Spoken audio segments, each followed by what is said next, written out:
The sound of my husband zipping his suitcase while our baby screamed in the next room made me hate him for a few seconds, and the worst part is that he had not even bought the ticket yet. I remember standing in the kitchen holding a spoon I had no energy to wash, listening to him explain flight prices from the living room while our 2-year-old cried because I gave her the wrong cup. The baby had been attached to my chest almost all afternoon. My oldest had fallen asleep on the floor after a tantrum. There were crackers crushed into the rug. One of the daycare teachers had gently suggested that my son might be struggling emotionally lately, and my husband was talking about seeing the ocean from the airplane window. I know how ugly that sounds. Even now, part of me feels ashamed saying it out loud because he is not a bad man. He is probably the best man I have ever known. But exhaustion changes love into something stranger sometimes. Less soft, less generous. There were moments that summer where I looked at him and did not see my partner anymore. I saw another person needing something from me. Patience, understanding, sacrifice. I had nothing left to give anyone. When we first met, we were both 20.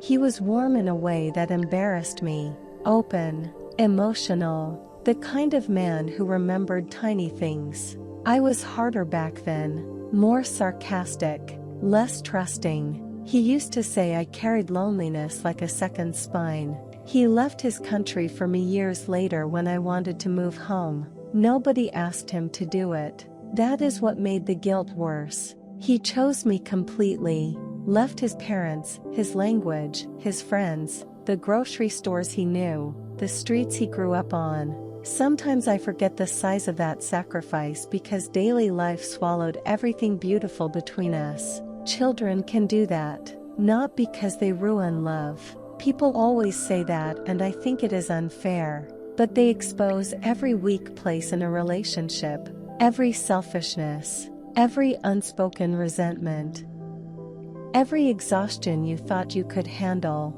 By the time we had our third child, our marriage no longer felt romantic. It felt operational. Who slept less? Who folded laundry? Who forgot diapers? Who got 10 minutes alone? Who was more tired? It became embarrassing how often I mentally kept score. And because he worked outside the house, there was a part of me that envied him so deeply I almost hated myself for it. I knew his job stressed him. I knew he felt isolated here. But every morning he got to leave the noise. I stayed inside it. Sticky hands, crying, breastfeeding, half-finished work on my laptop, toys under my feet, constant touching, someone always needing my body. Sometimes when he came home, I wanted to throw the baby into his arms and walk out the door without speaking. Instead, I usually said, "Can you hold her while I finish dinner?" Then he would look exhausted too, and I would immediately feel guilty for even asking. That was the rhythm of our marriage. Need, guilt, silence. When he first mentioned visiting his brother, I said all the correct things. Of course you should go. They're your family. You'll regret missing this. I sounded supportive, mature, loving. Inside, I felt panic spreading through my chest like cold water. 10 days. 10 days alone with 3 children under 4. 10 days without another adult at night. 10 days without anyone to pass the baby to while I showered or cried or stared at the wall for 5 minutes pretending I could disappear. I started imagining stupid things. Me collapsing from exhaustion. One of the children getting sick. The car breaking down. Me screaming at the kids so loudly the neighbors heard. I did not tell him any of this at first because I wanted to be good. I wanted to be the kind of wife who understood sacrifice because he had sacrificed so much for me years earlier. But resentment is strange. The more you hide it, the uglier it becomes. I started getting irritated at small things. The way he scrolled his phone at night. The way he could still drink coffee while it was hot. The fact that he could use the bathroom with the door closed. One evening he showed me pictures of gifts he wanted to bring for his niece and I snapped at him so suddenly even I was shocked. Must be nice having the energy to think about gifts. He went quiet immediately. I wanted him to fight back. Sometimes I honestly wanted him to say something cruel just so I could release all the anger sitting inside me. But he only looked tired. That almost made me angrier, because then I became the bad one. I cried a lot during that period, but not in dramatic ways. Quietly, while folding tiny clothes, while sitting in the parked car before daycare pickup, while wiping yogurt off the floor for the third time in one day. The loneliness was becoming physical. And still, there were moments I missed him while standing 2 feet away from him. That part is difficult to explain. One night after the kids finally slept, we sat on opposite ends of the couch in complete silence. No television, no music, just silence. I suddenly remembered us years earlier eating cheap noodles in his tiny apartment when we were broke students. We used to talk for hours about books, music, places we wanted to travel, stupid theories about life. Back then, I thought emotional distance happened only in unhappy marriages. I did not understand you could deeply love someone and still feel unbearably alone beside them. That realization hurt more than any fight. A few days later, he told me softly that he thought he might be depressed again. Again. That word stayed with me, because I had noticed it already. The heaviness in him, the withdrawal, the way he stared at nothing sometimes, the way he talked less and less about music, movies, anything he once loved. But I had been so consumed by my own exhaustion that I almost resented his sadness, which is horrible. I know it is horrible. Part of me thought, you are not allowed to fall apart too.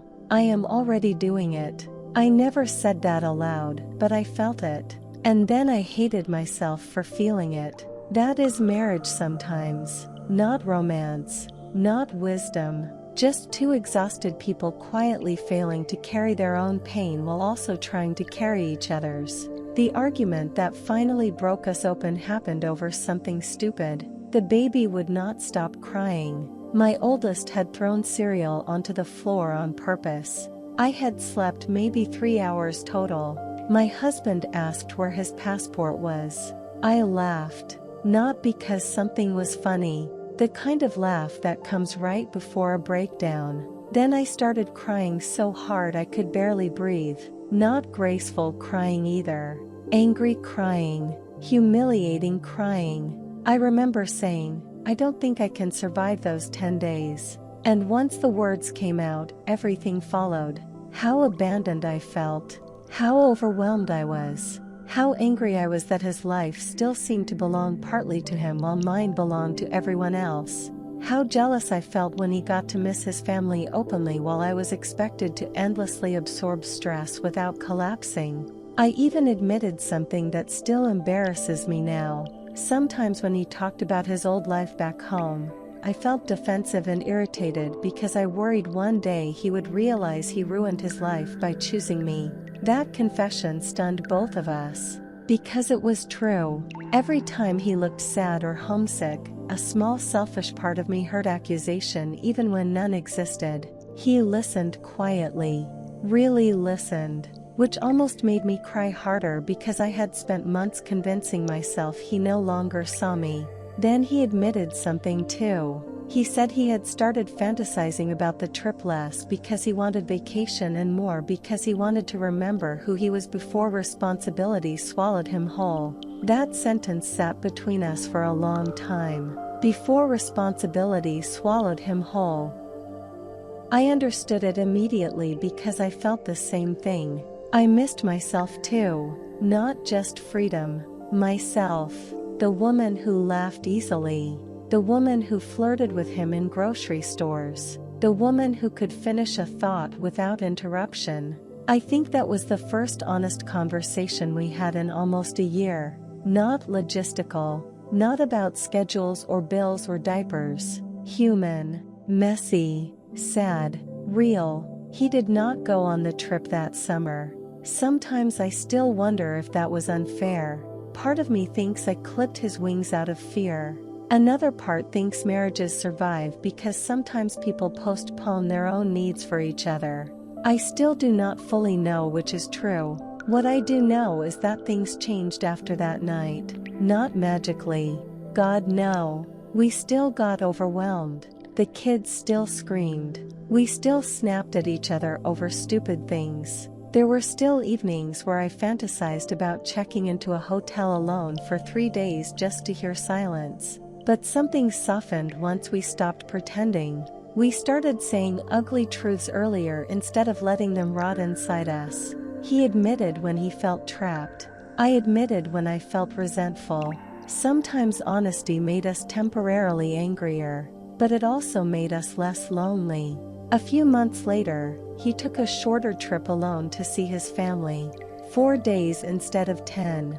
I survived. Barely, maybe, but I survived. And strangely, during those 4 days, I missed him differently. Not as another exhausted parent in the house. As him. The man who once crossed an ocean because he loved me. The man who still kissed my forehead while half asleep.